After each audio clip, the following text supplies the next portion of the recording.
Okay, I will look at some matters to do with legal reform, and particularly to do with the Home Office, and that basically mostly means in this period the death penalty. Um, these governments are the last that will impose the death penalty in Britain.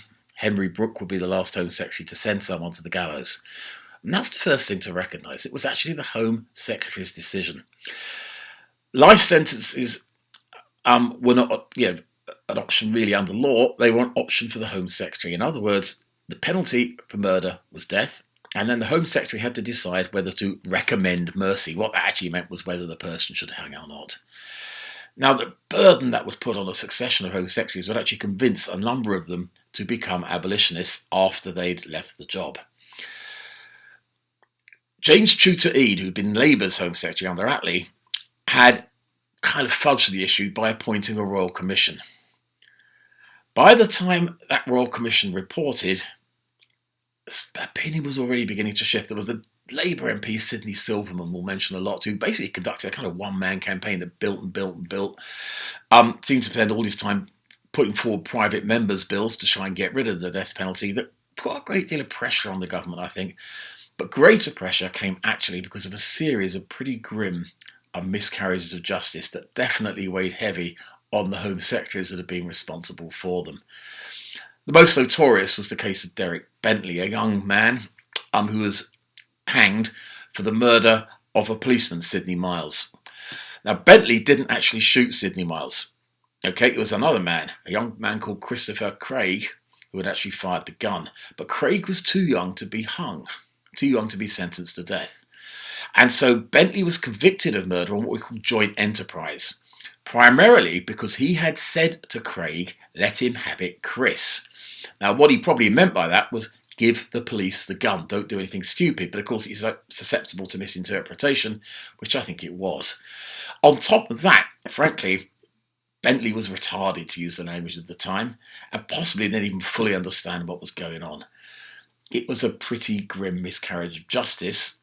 The jury had recommended mercy, the judge hadn't, and the Home Secretary, David Maxwell Fyfe, in the dismal phrase of the age, allowed the law to take its course. It was a gross miscarriage of justice and remains so. The same was true of the case of Timothy Evans, and also virtually certainly true of the case of Ruth Ellis as well, the last woman to be hanged in Britain. i.e., not very innocent people per se, but people who were certainly not really people who should hang were being hung. The 1953 report came out and suggested that what should happen was that there should be only certain kinds of murder, okay, that actually were capital crimes. It suggested, if you like, what Americans have called degrees of murder. Maxwell Fyfe sat on that report. He didn't want to do anything with it, primarily. The simple truth is because for Conservative Home Secretaries, being seen to be soft on crime is never good. But in this period in particular, the Conservative backbenchers had a genuine affection for flogging and hanging. And it's not good politics to go against that.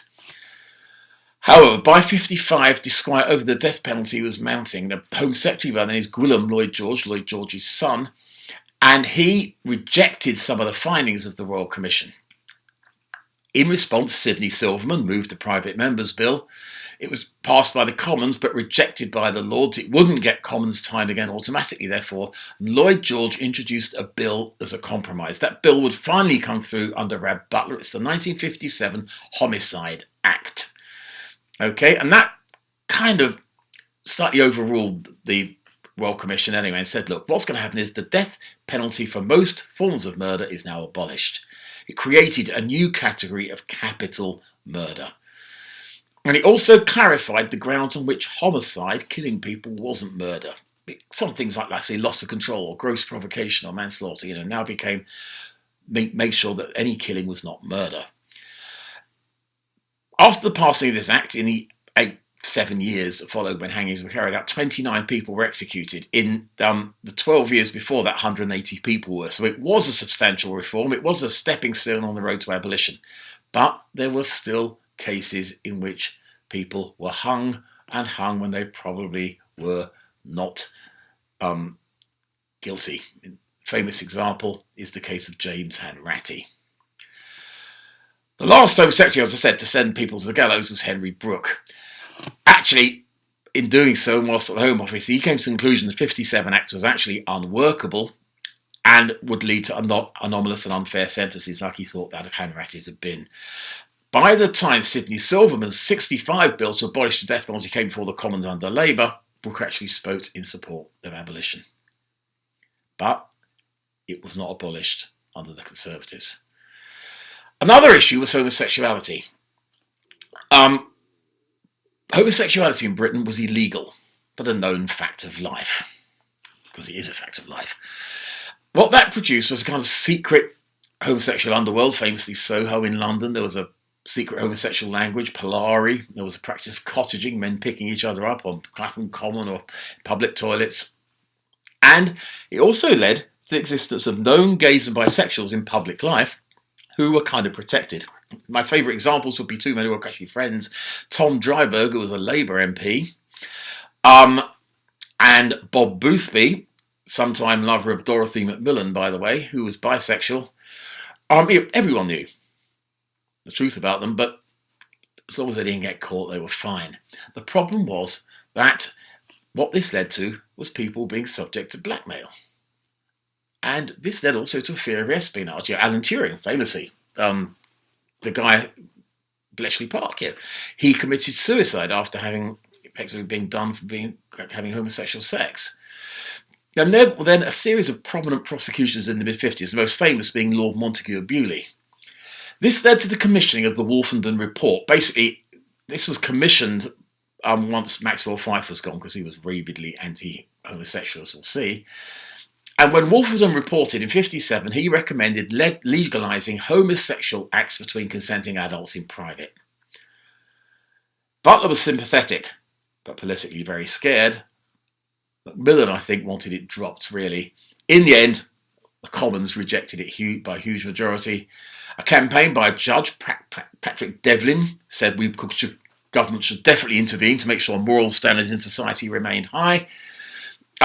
Tory big cheeses like Kilmuir, I think Lord Helsham as well, were very homophobic. Public opinion was rabidly homophobic as well. Nothing was done. And the dismal and unhappy lives, a lot of homosexual men, because it was men, lesbianism was not illegal at the time, had to continue and would continue until 1967. Butler did introduce some other reforms. There were other reforms. Charities law was reformed to allow sort of great growth in the charities sector. Licensing laws are reformed, and the law on obscene publications was changed, which made Lady Chatterley possible, by the way.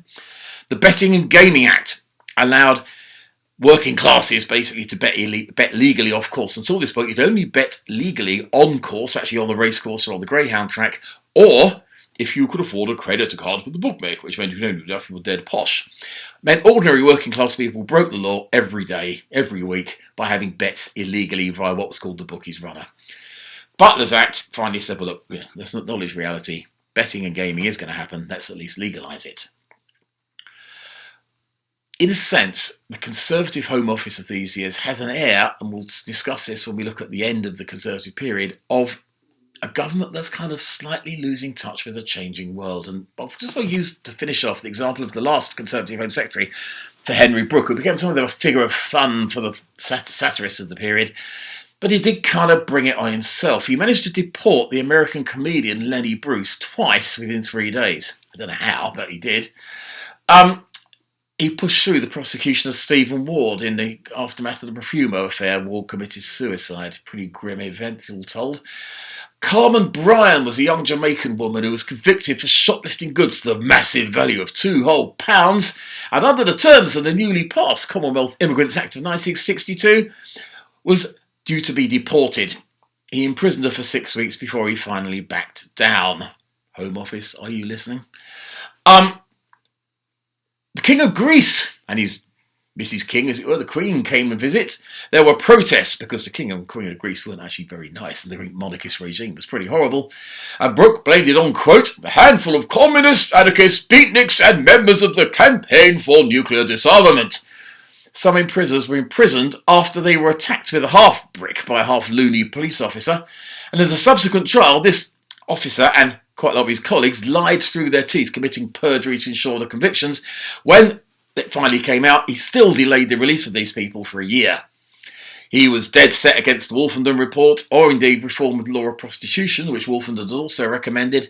And he also fell prey to a besetting sin of Home Secretaries, which you will recognise if you follow things, which is what we call the Dangerous Dogs Act syndrome. This is after an act passed by Kenneth Baker in the 90s. It works like this. The popular press protests to pontificate. The Home Secretary legislates in haste. Something must be done, whether badly or not. Spoiler alert, it's always done badly. So, after a scare about drugs, the drugs, brackets, Prevention of Misuse, close brackets Act, and the Dangerous Drugs Act were both passed rapidly. And neither really worked. The Malicious Damage Act reacted to the furore over mods and rockers, to a singular lack of effect. Actually, the world was changing. And the truth be told, the Conservative Home Office, with the exception, I think, of Butler's Lloyd George's Homicide Act, pretty much didn't see it coming.